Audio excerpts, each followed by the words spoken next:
Hey there, beloveds. Welcome back. If you found your way here, I want you to know something right away. There are no accidents. That's love doing what love does. Showing up right on time, right where it's needed, right where you are. Today I want to talk about something that has been living in me all week. It's simple, but it's one of those simple things that changes everything when you really let it in. It's the love that loved you first. And this brand new moon season right now, and if you don't follow lunar cycles, no worries, stay with me. The energy, it's universal. It's a reset, a fresh page, an invitation to plant something new. Literally, an invitation to plant seeds if you follow the almanac.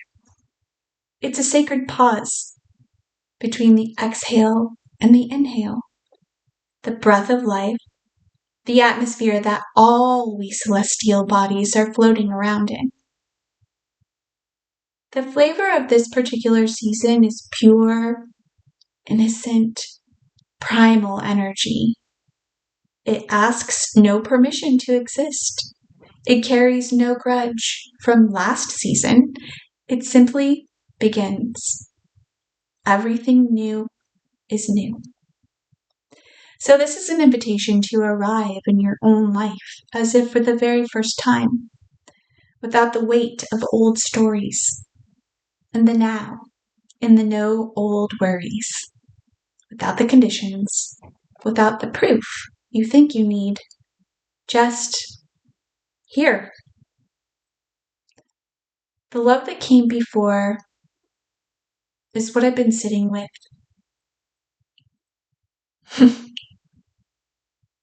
In Christian Science, which is the spiritual framework I live and move and breathe and have my being, God is known as divine love, not a feeling, not a concept, a principle, the very ground of being itself, which turns out to be a feeling that's lasting, eternal. It's not fleeting.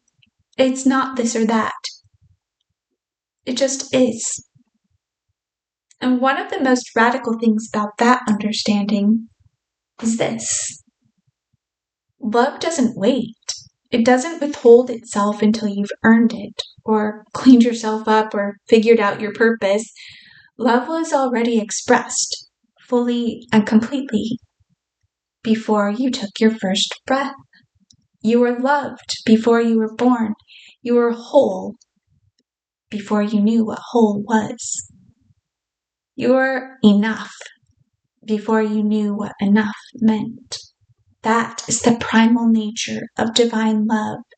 It is the love that loved us first. I have evidence. Daily, specific, real, gloriously mundane evidence in my life. Here's one. Today, I almost didn't go to a meeting, but something said, now is the time, even though it was a half an hour late. I got up, I got in my car, I looked down at the mileage, and it said I had exactly 99 miles of range. I was on my way to a meeting of the 99s, a women's pilots organization. 99 miles, the 99s. I smiled, confident that I was on the right path. Although, when I arrived, the woman at the counter told me that the meeting was next week. She had 1111 tattooed on her wrist, so I asked about it. She smiled and said her stepfather always said, make a wish at 1111. So I asked her if I could tell her about my own 1111 practice, a prayer I pray for 1 minute twice a day. Peace in the heart, peace in the mind, peace in the body, peace for all kind.